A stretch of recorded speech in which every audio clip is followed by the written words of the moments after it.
And so, this week's talks between the UK four nations on COVID have collapsed before they've even started. Belfast, Cardiff and Edinburgh administrations say the Downing Street agenda for the summit was inept. No new date has been set.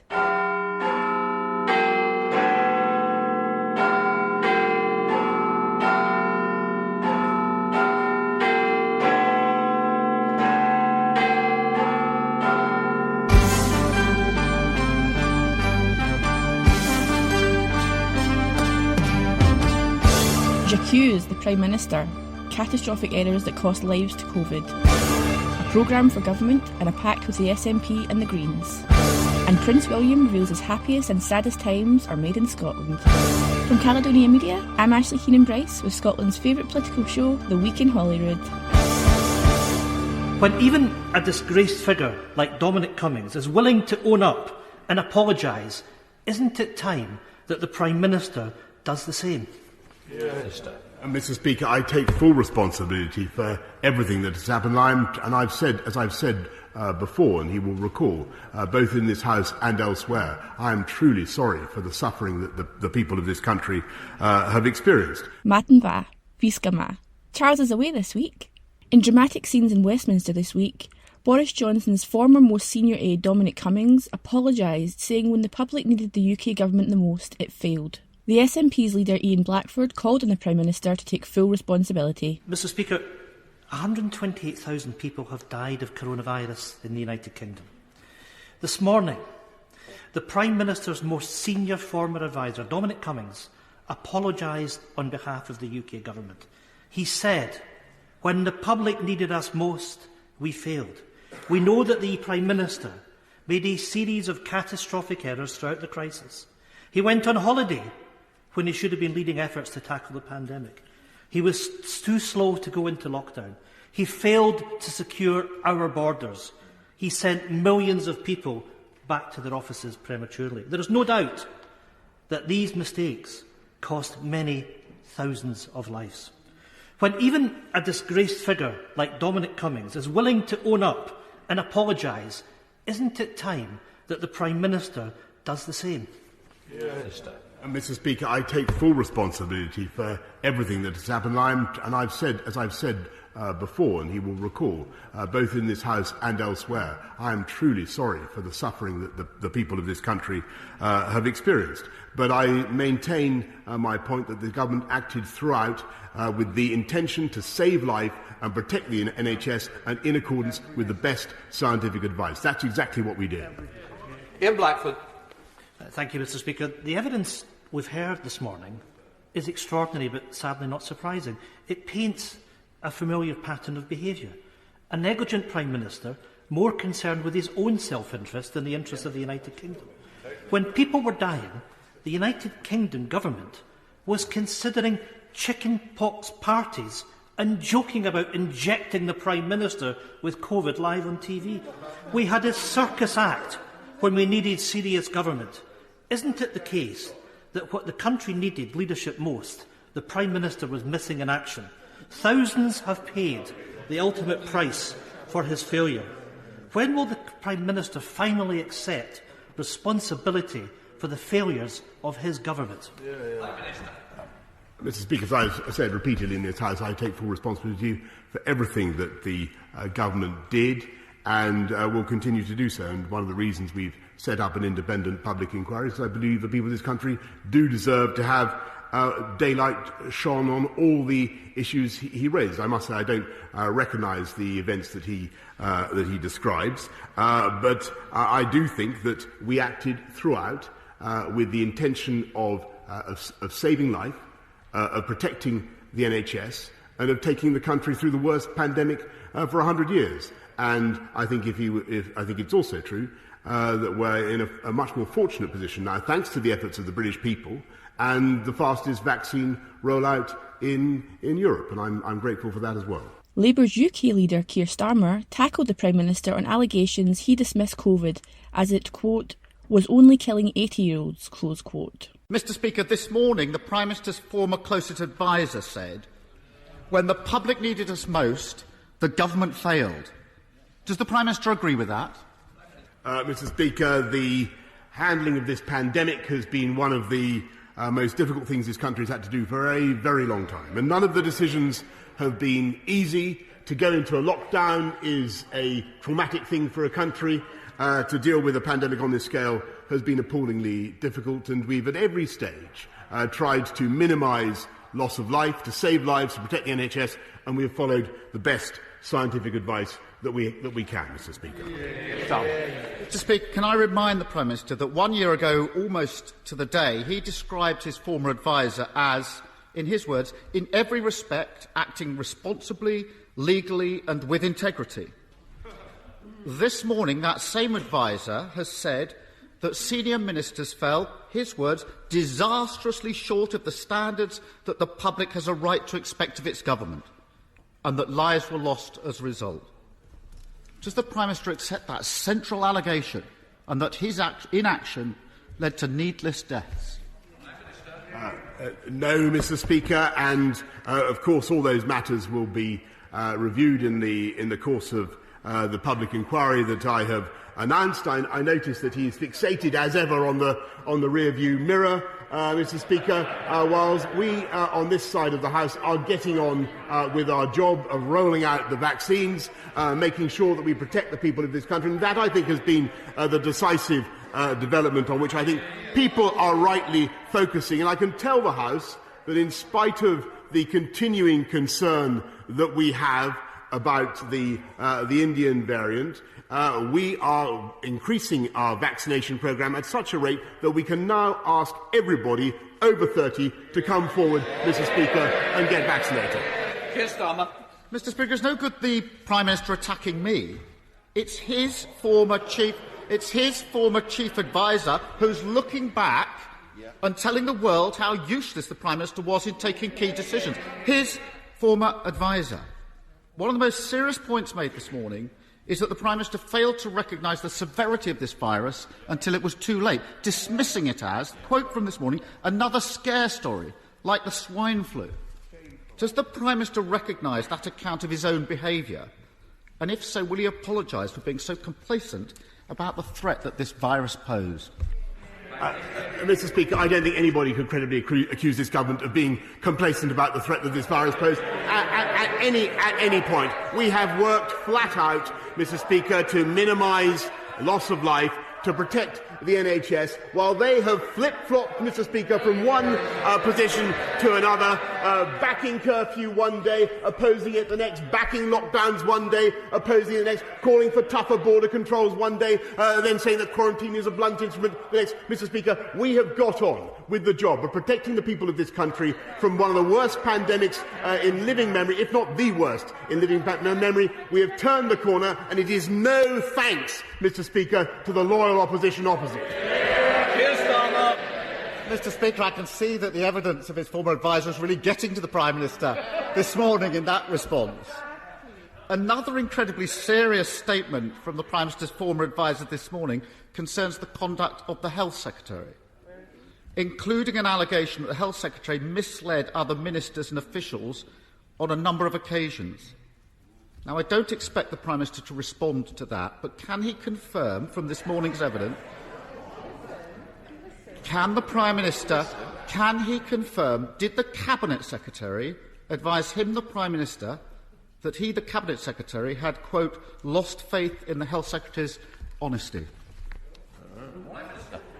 The answer to that is no, Mr. Speaker, and I'm afraid I haven't had the benefit of seeing the evidence that he's bringing to the House. But I must say that I think what the people of this country want us all to do is to get on with the delicate business now of trying to reopen our economy and restore people's freedoms, get back to our way of life by rolling out the vaccine. I would have thought that was a much more profitable line of inquiry for the right honourable gentleman today. And that's why I think the people of this country want us to focus on.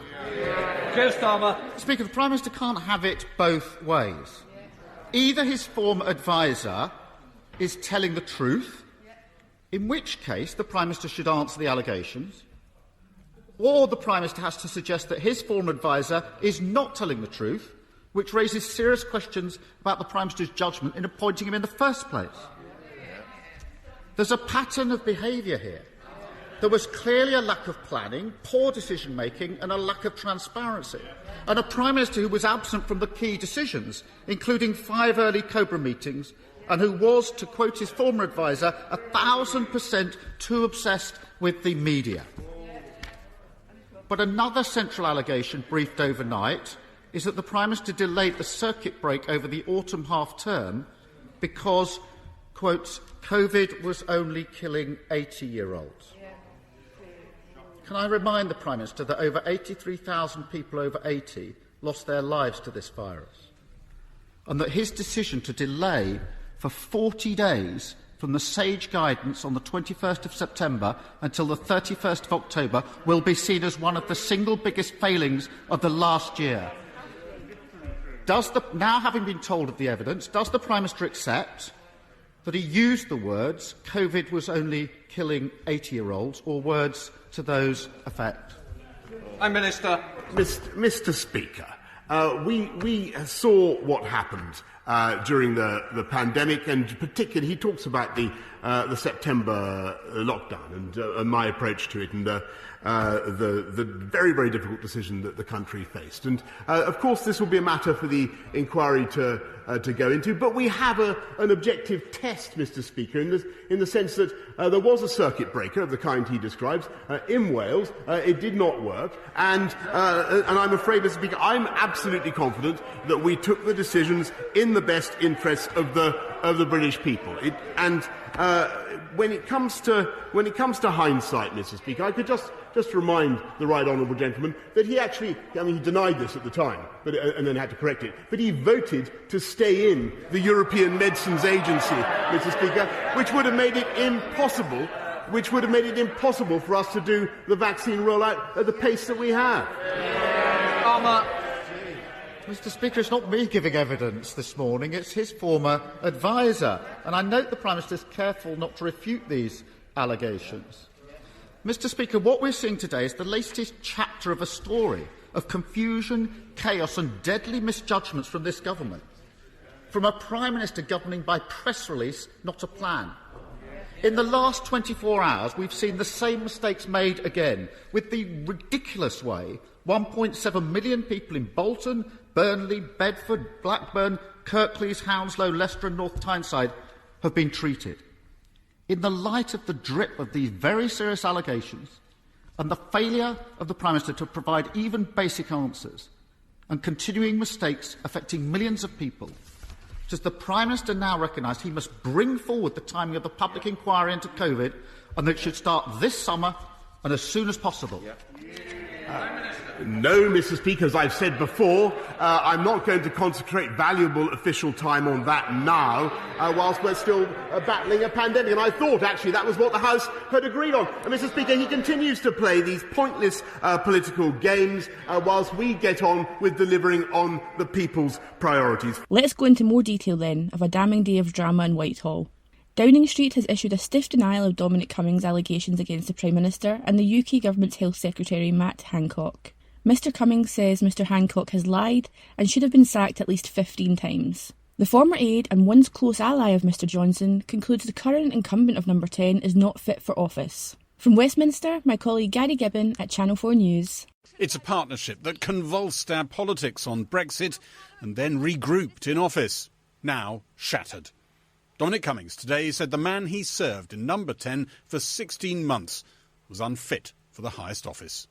Fundamentally, I regarded him as unfit for the job, and I was trying to create a structure around him to try and stop what I thought were extremely bad decisions and push other things through against his wishes. Nobody could find a way around the problem of the Prime Minister just like a shopping trolley smashing from one side of the aisle into the other. For him, he just gets up, reads the papers, says, right, what are they doing today? And then cannons around. There's a very profound question about the nature of our political system that means that we got at the last election a choice between Jeremy Corbyn and Boris Johnson.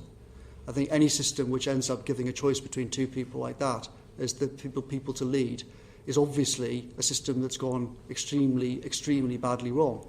Dominic Cummings was giving MPs his inside view of Downing Street during the COVID crisis. 6 months after he walked out of Number 10, he started his account at the beginning of last year, the wasted weeks of the COVID crisis. Number 10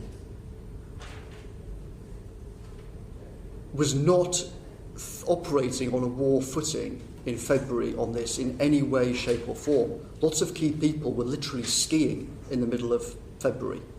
Boris Johnson found other things to do when the first 5 Cobra meetings on COVID happened. But Dominic Cummings said Boris Johnson wouldn't have been greatly missed. The view of various officials inside Number 10 was, if we have the Prime Minister chairing Cobra meetings and he just tells everyone it's swine flu, don't worry about it, I'm going to get Chris Whitty to inject me live on TV with coronavirus so everyone realises it's nothing to be frightened of, that would not help. Our country remains extremely well prepared. While the government was telling the population it had a long-prepared plan, Dominic Cummings said by mid-March, when he thought lockdown was needed, there was no plan to be found. We said to the Prime Minister, you are going to have to lock down. But there is no lockdown plan. It doesn't exist. SAGE haven't modelled it. DH don't have a plan. This is like a scene from Independence Day with Jeff Goldblum saying the aliens are here and your whole plan is broken and you need a new plan, right? That is what the scene was like that morning. The clock is ticking. For Dominic Cummings, one of the biggest villains of the COVID crisis was the Health Secretary. Matt Hancock, he said, frustrated test and trace development with his own targets. I am now setting the goal of 100,000 tests per day by the end of this month. Dominic Cummings said he should have been sacked long ago. In April, we had this terrible pledge which was hugely distorting the whole system. We also had constant repeated lying about PPE.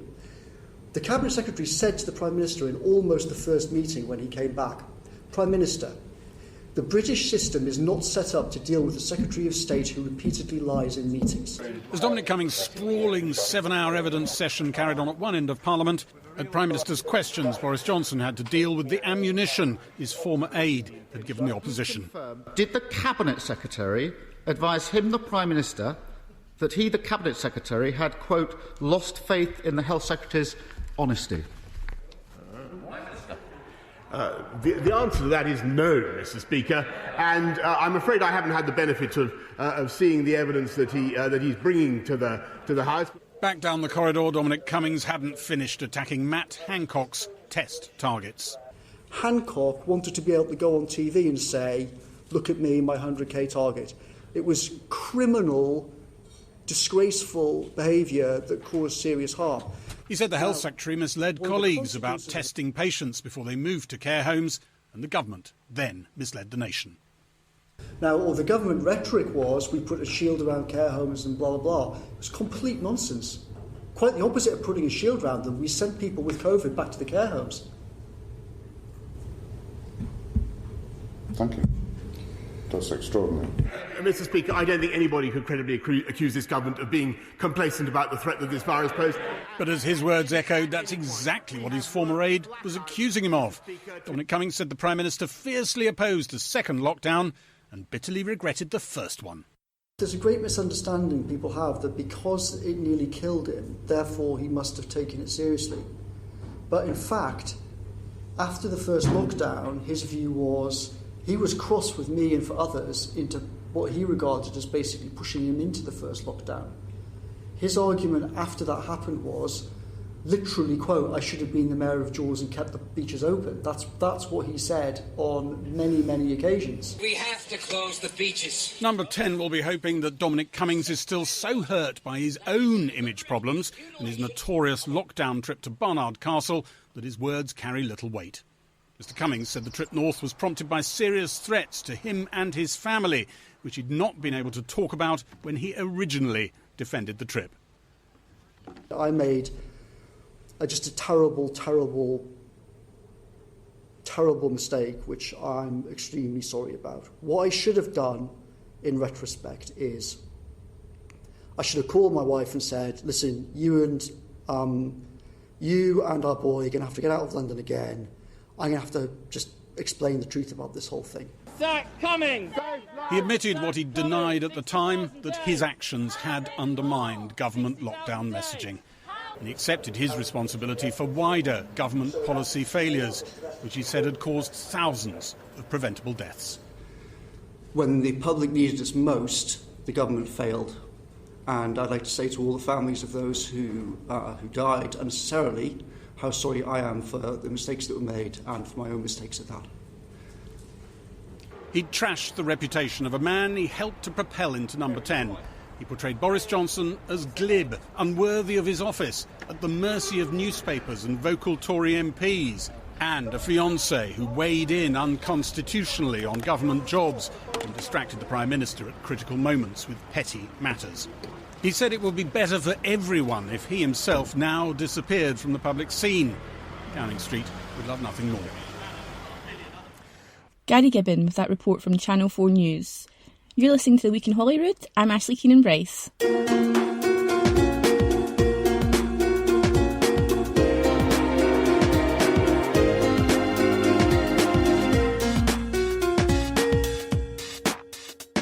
First Minister Nicola Sturgeon says there are signs for cautious optimism about the COVID-19 outbreak in Glasgow. The city has been in the highest level of restrictions, level 3, over recent weeks. Health Secretary Humza Yousaf says the current predicament is pretty critical. He's urging Glaswegians to get tested and vaccinated when they are offered an appointment. Humza Yousaf tells The Week in Holyrood the situation in Glasgow is still very serious. It's still pretty critical. This is my first official visit as Health Secretary, and I wanted to come to a hospital, but more importantly, I wanted to speak to the staff, and I wanted to give them my thanks and the thanks of the entire Scottish Government for all that they've done right throughout the years, but particularly over the last 14 months. And they have put in an incredible effort that I think all of the Scottish public are really grateful for, and I wanted them to hear that directly from me today. In terms of speaking to the staff, what were they telling you about how they felt over the last year, the last kind of 18 months, I guess? It's been a huge challenge for a lot of the staff here. I think it's been the biggest challenge of any of their lives, but they have just got on with it. They haven't asked questions, they've just rolled up their sleeves and literally got on with the work that they've had to do. And what I've been really impressed with is how they've worked as an NHS family. I was just hearing in this very ITU, in this unit, that the estates team spoke to the doctors, who spoke to the nurses, and they reconfigured this entire ITU unit so that when they had the peak of cases that they had in January, they were able to make sure all the patients were treated and treated safely. So it's been a real NHS family approach, and as I said, I'm grateful to every single one of them. I'm not sure if you've seen the latest case numbers for today yet, but are you able to tell us any more about the situation in Glasgow or the other areas of concern, Clogmanashire, East Renfrewshire? Is there any more progress? I know the First Minister said yesterday that over the last 2 days we've seen more signs of optimism. Is that continuing into today, do you know? So the figures will be published later on today, but the situation in Glasgow is still very serious. It's still pretty critical. We are keeping an eye on the daily figures as they come out. But what I would say to people is urge them to make use of the enhanced testing, to make use of the prioritisation in terms of vaccination that we have at the south side of Glasgow. In fact, my next visit after this will be to the vaccination bus being driven by the Scottish Ambulance Service in the south side of Glasgow. So we're doing everything we possibly can through enhanced testing, through enhanced contact tracing, everything we possibly can in Glasgow. No stone is being left unturned. But the situation is still very serious in Glasgow, and I would ask everybody to make sure that they take the precautions, that they attend their vaccination appointment when they get it, and they do the tests on a regular basis. Just in terms of extra resources in Glasgow, I was speaking to Sarwar yesterday, he was saying we should have walk-in vaccination centres. Are we any closer to seeing those? Is that part of the plan at all, or is it going to be more of a targeted appointments? So first of all, we have a dozen vaccination centres in Glasgow, so we have lots of sites. The second thing is that walk-in sites have been trialled. For example, at the Hydro, at the end of the day for the mop-up vaccines, you can't have a system where people can probably just walk in without their appointments, because that can be quite challenging in terms of supplies and stock. But where there are good ideas, I'm happy to put politics aside, talk to all of my political opponents about what else they think we might be able to do. But any suggestion we're not doing as much as we possibly can in Glasgow, I think, would be incorrect. Anybody suggesting that there's a magic date that can just be plucked out of the air for when Glasgow can move to level 3 to level 2, I'm afraid is not being truthful. But we are doing lateral flow device testing door-to-door. PCR testing has also gone, in some respects, door-to-door in the south side.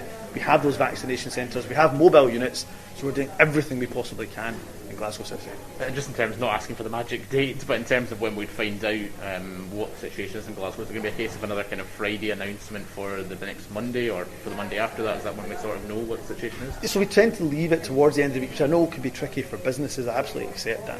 But the reason we do that is because we get the most up-to-date data, obviously, towards the end of the week, and leave that decision as late as possible, just in case there's a change, for example, in how things are looking in the city. So, yeah, once again, we'll no doubt do a further briefing on Friday, and we'll give an update then.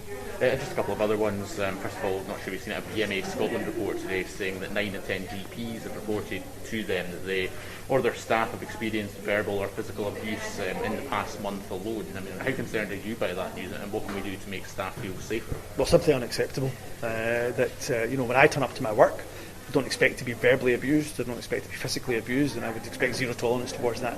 It should be the same for anybody working, in fact anywhere, but particularly our NHS and our GPs, who again have had a really, really challenging 14 months as well. So I'm looking forward to meeting with the BMA and meeting BMA Scotland in due course. Of course I will get around to doing that, but in the meantime a message is a very clear one, that if we can help in any way and engage with the BMA and GPs in any way to make sure that their environment's a safer one to work in, then certainly my door is open to that discussion.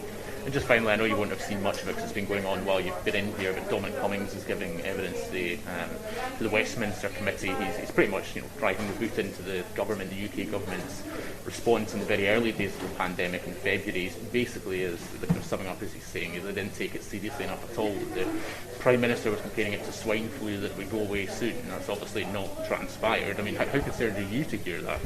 I'm quite concerned, but I haven't been listening to Dominic Cummings. I've been here in Monklands Hospital talking to the staff, and now I'm going to go to the south side of Glasgow. So look, we'll digest what Dominic Cummings has to say, and where necessary, of course, we've worked on a four nations approach, but also people have recognised that Nicola Sturgeon, the First Minister, our Scottish Government, has taken a slightly different course when it's come to different matters. And just a few weeks ago, people put their trust overwhelmingly in Nicola Sturgeon's leadership to guide us through the COVID recovery. Local variations in COVID restriction levels could become part of the landscape over the coming months as the government maintains a close watch on the continuing pandemic. Now to the plans by Nicola Sturgeon for her government over the coming 5 years. The First Minister is heading a minority administration, but reveals her close working relationship with the Scottish Greens may become more than a passing fling. The Greens could have a real ministerial role in government, and that should surprise nobody given the slimmed-down government team announced this week. And of course, preparations for IndyRef 2. Here's the First Minister. This government is focused on steering Scotland through the COVID crisis and on building a sustainable and a fair recovery from the COVID crisis. There are many elements of our vision and our programme that I hope will command support right across this chamber. But having talked about what we intend to do, I want to say a few words now about how we aim to do it. It is often said, and I think it is broadly true, that, at least among some of the parties in this chamber, there is more in a policy sense that unites us than divides us. Indeed, when this Parliament was established, the hope was that a more consensual and constructive way of working would take root. The promise back then was that the old ways of Westminster would not simply be transplanted here to Holyrood. Now, we may not always have lived up to that, but if there was ever a time to renew that promise, it is surely now. In Scotland and right across our world, we have massive challenges to confront and to overcome. A global pandemic, the climate emergency, and the need to build an economic recovery that is strong, sustainable and fair. In the face of all of that, people across Scotland expect, indeed I suspect they demand, a grown-up and cooperative approach to politics that puts the interests of the country first. My party, without any doubt, won a substantial mandate in the election, and we have, as I have just set out in summary, an ambitious policy programme to take forward. But we do not claim a monopoly of wisdom. We do want to reach out and find the best solutions to the toughest of problems. Our duty is to cooperate, and to cooperate not to find the lowest common denominator, but as a way of raising the bar ever higher. That, presiding officer, is how I will seek to govern in this new term of Parliament. Indeed, shortly after the election, I met with Anas Sarwar to discuss areas where the SNP and Labour may work together. I am keen to develop these discussions further, and I extend a similar offer to other parties across the chamber. And most significantly, as I can share with Parliament today, since the election, I've had a series of exploratory discussions with the Scottish Green Party about how we might work together more formally in future. Initially, even though we were not negotiating a coalition, these discussions were supported through the formation of government facility available to all parties during and immediately after an election. And since the new government was appointed last week, the discussions have been supported by the civil service at my direction. Presiding officer, I'm pleased to advise Parliament that at a meeting in Bute House last night, I agreed with the Scottish Green Party that we will now move these informal discussions to the next stage. I can confirm that the Scottish Government and the Scottish Green Party will enter structured talks, supported by the civil service, with a view to reaching, if we can, a formal cooperation agreement. Exactly what the content, extent and scope of any agreement will be is, of course, what these talks will focus on. And, of course, any agreement that emerges from these talks will be subject to the necessary approval processes of the Cabinet and each of our parties.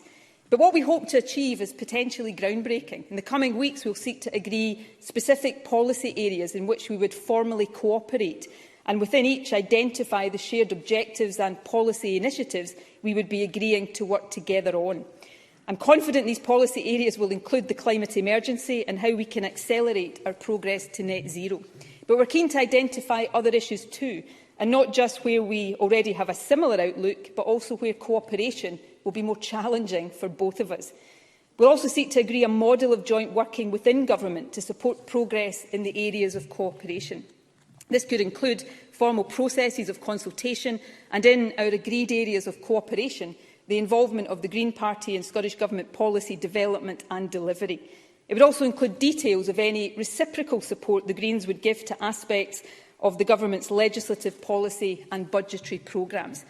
Obviously, we need to see how much progress these talks can make, and we shouldn't get too far ahead of ourselves today. But as we embark on this progress, we are setting no limits on our ambition. So in that vein, let me be clear that while this is not a guaranteed or a pre-agreed outcome, it is not inconceivable that a cooperation agreement could lead in future to a Green Minister or Ministers being part of this government. The key point for today is that we are both agreeing to come out of our comfort zones to find new ways of working for the common good, to change the dynamic of our politics for the better and give meaning to the founding principles of our Parliament. What we are embarking on will require compromise on both sides, but it will also require us to be bold. And given the challenges we face, that's a good thing. It is also the whole point. It is worth noting, perhaps, that neither of us are doing this because we need to. It's not being forced upon us by parliamentary arithmetic. Indeed, we're taking a risk that the talks won't succeed. But we're prepared to do this because if we do succeed, the benefits to the country could be significant. By working together, we can help build a better future for Scotland. Of course, as we look to Scotland's future, one obvious point of agreement between us is that that future should be in Scotland's hands. As we emerge from crisis, there is a fundamental question that must be addressed. Who has the right to decide the kind of country Scotland becomes after the crisis is over? And there is a choice of two very different futures. There is the Westminster choice, a hard Brexit costing jobs, hitting living standards and holding back recovery, trade deals that threaten our rural communities, social security cuts that put children into poverty, callous dawn raids, an increase in nuclear warheads while overseas aid is cut, and all of this against the wishes of most people who live here. Or there is the alternative, not a panacea, but a future in which this Parliament has the full range of powers to shape and build a fairer, more prosperous country. A future in which we are an equal partner with our friends in the rest of the UK and across Europe. Which path Scotland takes should not be the choice of any single politician or party. It must be a decision of the people. That is why, once the crisis is over, people in Scotland should have the right to make that choice. The election result delivered a substantial majority in this Parliament for an independence referendum within the current term. There is no justification for the UK Government seeking to block that mandate. First, to those questions to the First Minister. And we begin with Conservative leader Douglas Ross. Thank you very much, Presiding Officer. Does the First Minister agree that the Scottish Government needs to reset its relationship with business? First Minister. The Scottish Government has a duty to have a good, constructive working relationship with all sectors of Scottish society. That very much includes the business community. This has been a really difficult period for the business community. I personally, and to an even greater extent my ministers, have engaged with business organisations and with different sectors of our economy over the course of the pandemic. But yes, very much I took part in business discussions over the course of the election campaign and absolutely gave the commitment that if there is a need to, whatever language you want to use, reset, restart, make sure we are focusing on all the key issues, then as First Minister, of course, I'm not just willing to do that, I'm very keen to do that. Douglas Ross. Thank you, Presiding Officer, because it's not just myself or the Scottish Conservatives or others that are calling for this reset, it's the Scottish Chamber of Commerce. They said last month that a reset was necessary, but it hasn't happened. 6 weeks after it was promised, taxi drivers are still waiting on the second £1,500 payment. Businesses in Glasgow have had their plans upturned at 48 hours' notice. The Federation of Small Businesses called that the latest in the line of miscommunications around unlocking that have had serious consequences. The Scottish Hospitality Group are now warning more businesses will go bust unless they are given more help, and that they can't continue with this loss and uncertainty. Yesterday, the First Minister said in this chamber, and I quote, that she would work with the business sector to provide as much clarity and support as possible. So in that spirit, will she set out what specific progress is necessary to ease restrictions in Glasgow? And crucially, what further support will be provided to protect businesses right now? First Minister. Well, firstly, in relation to the Scottish Chambers of Commerce, they, as I understand it, were engaged in a call with the Deputy First Minister in his new capacity as overseeing COVID recovery. I think earlier this week I've had a number of calls over the course of the pandemic with them myself, and that engagement will continue. I understand the frustration of the business community, just as I understand the frustration of every single citizen across the country as we continue to grapple with a global pandemic of an infectious virus. And in the past few weeks, as we were making very good progress, of course, being confronted with another new variant of this virus. Unfortunately, with the best will in the world, I cannot take away all of the impacts of a virus of this nature, but we work as hard as we can and we work as closely as we can to give as much notice and detail of our response as possible. But sometimes, I'm afraid, in the interests of health and human life, it is necessary for people in leadership positions like me to take very quick decisions because, as we know from bitter experience over this pandemic, it's often the failure to take quick and firm decisions that leads to loss of life. And anybody who is in any doubt about that only had to listen to a fraction of what Dominic Cummings outlined about what he described as the chaotic response of the UK Government at key moments of this pandemic. So I will continue to try to take difficult decisions as well as I possibly can. On the specific issues of business support, there is a range of different support streams in place for business. They will remain in place for as long as is necessary. And of course, we will continue to discuss with different sectors of the economy what more support we can give. In terms of getting Glasgow back on track, we want to do that as quickly as possible, but that's got to be done responsibly and safely. In terms of today's numbers, I can tell the Chamber that there were 464 positive cases identified yesterday, 1.8% of all tests being positive.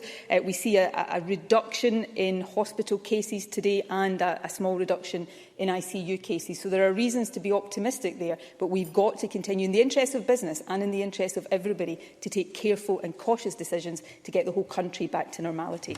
Douglas Ross.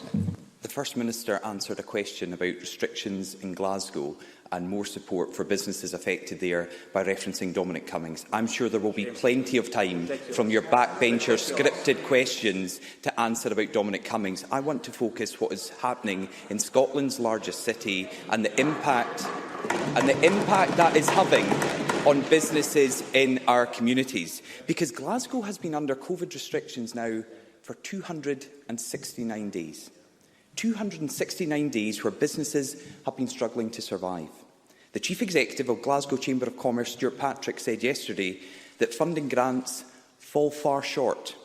He said 90% of businesses will get less than they were promised. And this is a direct quote from him. The financial support offered bears no relationship to the economic damage now being done by restrictions. So does the First Minister agree with the Chief Executive of the Glasgow Chamber of Commerce? And what will she do to now deliver on the promises she and her government made to those businesses? First Minister. Well, I would say to Douglas Ross that the point I was making in my earlier answer was about the importance of careful, cautious, responsible decision-making in the face of a deadly virus. And I was also pointing out, with reference to some of what we heard yesterday, what the impact and implications can be if a leader does not take careful, cautious and responsible decisions.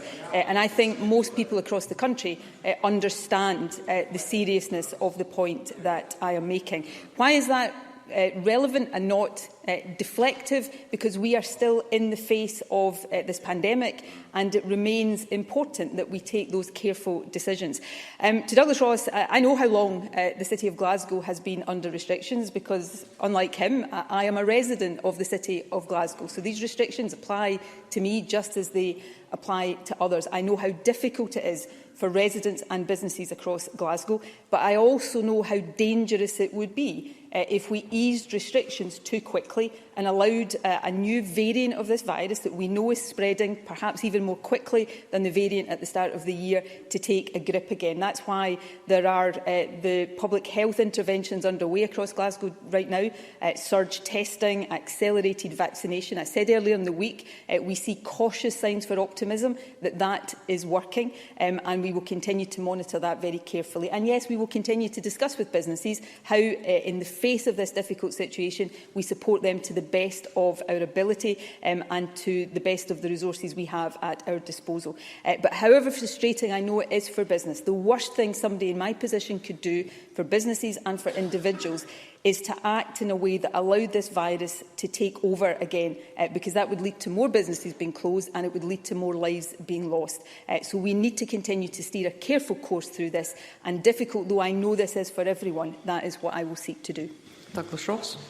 The Minister does know Glasgow. She answered her question about knowing the numbers of Glasgow, but she completely ignored the point from the Glasgow Chambers of Commerce, their Chief Executive, who is saying 90% of businesses will get less than was promised by the First Minister and the Scottish Government. So this Government's approach to business does need a reset.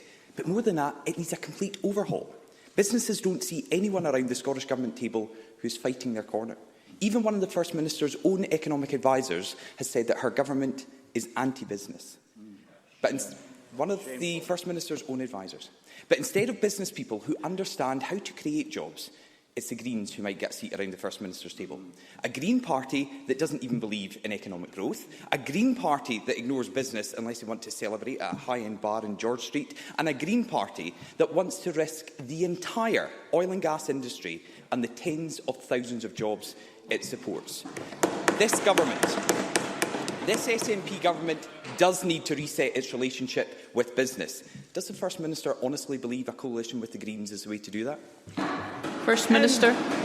I think most people across the country, and actually most responsible businesses that I speak to and have interaction with, know that yes, it is important to support a strong, vibrant, sustainable economy, but it is also vital, in fact, it is a moral imperative to do that in a way that meets our obligations to the planet and delivers our climate change targets. And from that last question, I'm not sure that the climate is particularly high up the agenda of Douglas Ross. So we will continue to make sure that we support industry, that we support the economy, but that we also support the country to move to net zero, which is a key priority and should be a key priority for all of us.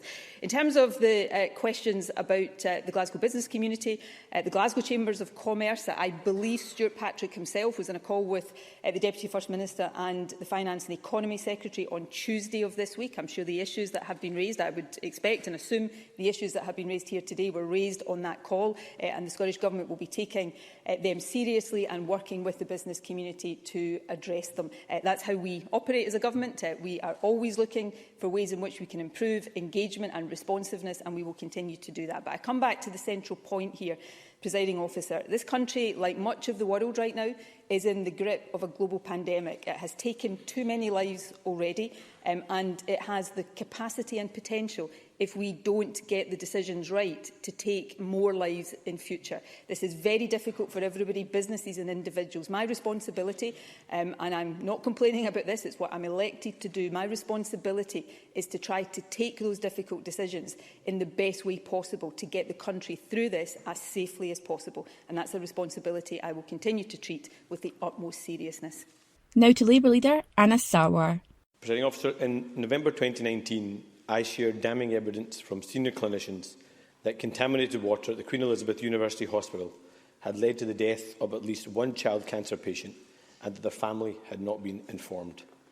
Millie Main's mum, Kimberly, had to learn the true cause of her daughter's death in the newspaper and join the dots. That is unforgivable.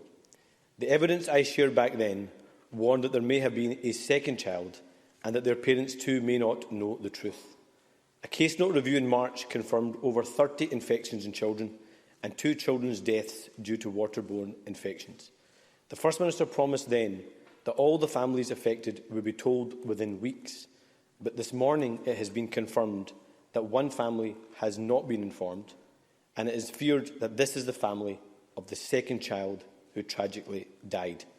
Can I ask the First Minister, when the first attempt was made to contact this family, how many attempts have been made and why this family does not yet know the truth? First Minister.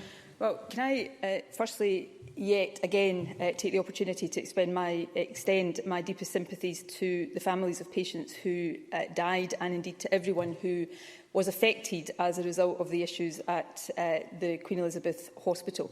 It would, of course, not be appropriate for me to comment on any individual's care, but I will seek to answer the question as best I can in general terms.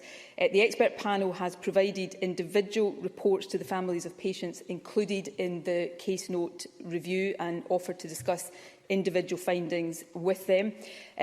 I understand that the review team has managed to contact all families with the exception of one family. One family, regrettably, and despite extensive efforts by the team and by NHS Greater Glasgow and Clyde, has not been able to be contacted. Any family, though, who wishes to get in touch with the independent case note review team is able to email at the following address, nss.casenotereview@nhs.scot. I'm happy to seek to provide later on the specific answers of when the first attempted contact was made and how many attempts have been made. But I have had an assurance that there have been rigorous attempts made to contact the one remaining family that there has not been contact with, and unfortunately and regrettably it has not been possible to contact them. And I know that Greater Glasgow and Clyde will continue to take all reasonable and appropriate steps to locate that family. Anna Sarwar. I'm sorry, First Minister, but that's not good enough. And the reason why it's not good enough is because the key question is when that first attempt was made. I raised this case in November 2019. The case note review shouldn't be the ones that were trying to inform that family, because senior clinicians actually informed the Health Board about the death of 2 children months earlier, in July 2019. And Scotland's duty of candour law means that families should have been informed as soon as the Health Board became aware. That means that the family should have been informed at least 18 months ago, not contacted for the first time just a few weeks ago. You have broken that law. What I'm not disputing, because nobody could or should, is that this is an incredibly serious matter. What I am disputing is that the government is not taking this seriously, and that the government is not determined through ultimately the full independent public inquiry to get to the bottom of everything that happened from the opening of the hospital right through to now, to make sure that families have the answers to the questions that they need. And that is a process that will continue until we feel that we have got to the point where all questions that can be answered have been answered. So I think it is a real omission to say all of the things Anna Sarwar has rightly said, but to leave out the fact of the full independent public inquiry that is already underway. And finally, just to come back to the one family that hasn't been contacted, that is regrettable, but I want to stress that is not because there have not been attempts to contact that family, and the Health Board will continue to take steps to contact that family, as they have already contacted the other families involved. Here's Patrick Harvie, co-leader of the Scottish Greens. The Scottish Greens have long argued that responsibility for housing asylum seekers should lie with local authorities, who are much better placed and frankly more inclined to provide appropriate accommodation than the institutionally racist Home Office. And in the Smith Commission, the UK government and every political party committed to discussions on powers coming to Scotland on housing, asylum housing and support services. Those discussions have still not taken place more than 6 years later. So will the Scottish Government put this issue on the agenda for the next joint ministerial committee, and work with Glasgow City Council and charities to develop a public sector bid for these services, so that Scotland can provide them to a standard that we can be proud of, instead of allowing this shameful situation to continue? First Minister. Well, firstly, yes, we will seek to put it on the agenda for the next joint ministerial committee, but since these don't exactly take place frequently, I think it's important that we continue to take it up in other ways as well. Patrick Harvie is right about the Smith Commission. Discussions to devolve more powers to this Parliament in the area of immigration haven't progressed, but then we have a UK Tory government that is more interested in taking powers away from this Parliament, not bringing powers to this Parliament. And that is a reality. I know it's an uncomfortable reality for Mr Ross, but it is a reality nevertheless.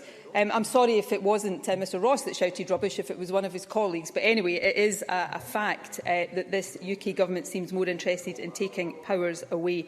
But these issues that are important issues, because they are about fundamental human rights and fundamental human dignity. And they bring into sharp focus why these powers should lie with this Parliament. Because actually, notwithstanding the many differences we have across this chamber, I do believe, I really do believe that this Parliament would take a much more humane approach to immigration and asylum. I believe we would respond more positively to the demographic challenges that we face, and therefore the need to attract more people to live and work in Scotland.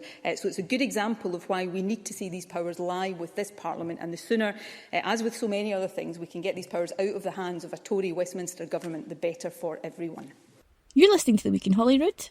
Now to the Lifeline ferry services along the west coast. The return of CalMac's largest ferry on the Stornoway to Ullapool route has been delayed again. The MV Loch Seaforth suffered engine failure last month, and further problems have beset its return to service on this vital route. Alistair Allen, SNP in Islandshire, takes up the case of Lifeline ferries. The entire economy of any island depends on its ferry. I have been deluged in recent weeks by emails from families desperate to visit relatives on the mainland who have had long booked tickets cancelled, businesses who can no longer get building materials to the islands or export shellfish, and tourist businesses struggling to cope with the news that all bookings are suspended for a fortnight. MV Loch Seaforth is CalMac's largest major vessel, but she is also CalMac's newest. She should not be experiencing technical issues of this severity. Will there be an investigation into the causes of these faults? Minister Graham Day. Presiding Officer, let me say that I entirely recognise the intolerable nature of the situation for islanders on an individual and economic basis. I also realise that what they want is action rather than warm words, hence the work that's going on to improve matters in the short, medium and longer term. With regard to the vessel at the centre of this. CalMac are rightly fully focused on resolving this issue and getting the Loch Seaforth back into service as quickly as possible. In parallel, however, specialist reports have been commissioned to examine the cause of the issue, and any recommendations will be fully considered. Once the reports are finalised and digested, I am happy to commit to updating members on the outcome of that. Prince William, known here as the Earl of Strathearn, says some of his happiest memories are made in Scotland. But he's revealed some of the saddest moments are linked to Scotland as well. The Prince is speaking at the opening of this year's General Assembly of the Church of Scotland at the Mound in Edinburgh.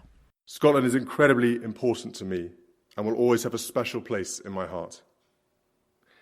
I've been coming to Scotland since I was a small boy. As I grew up, I saw how my grandmother relishes every minute she spends here. And my father is never happier than walking among the hills. My childhood was full of holidays, having fun in the fresh air, swimming in lochs, family barbecues with my grandfather in command, and yes, the odd midge. I spent 4 very happy and formative years studying in St Andrews. The town and the students left me alone to get on with student life, allowing me to share their freedoms and their pubs. I did training as a pilot in Inverness. As well as enjoying the camaraderie of my colleagues, it was a privilege to see the majestic sights of Scotland from the air. In short, Scotland is the source of some of my happiest memories, but also my saddest. I was in Balmoral when I was told that my mother had died. Still in shock, I found sanctuary in the service at Crathie Kirk that very morning. And in the dark days of grief that followed, I found comfort and solace in the Scottish outdoors.